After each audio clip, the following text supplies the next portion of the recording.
Hello po, gumawa po ako ng DIY headrest ng Japan po.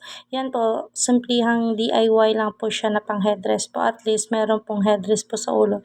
Yan po, binibenta ko po na 30 pesos. Bali, handmade ko lang po yan. Kaya tahing kamay lang po yan, o diba? Para naman po makalesles. So tayo, 30 pesos lang po yung bawat isa. Kaya nakagawa po ako ng 6. 6 po na benta ko niyan. O diba, simplihan lang po. Yan po siya. Syempre, ipaplansya ko po para maganda din po tignan.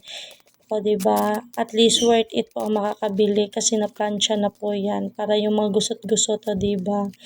Yan po. At least, di ba, may mailagay na tayo sa ulo ng ating mga anak. Yan po is mga ritaso ko po. Yung mga sobra ko pong tela sa aking ginawang kimono. O, di ba? Mas makasave ka po kasi mura lang po siya tapos handmade. Syempre po, ganyan po. Paplansya ko lang po siya ng maayos para hindi naman po pangit pag ibenta po.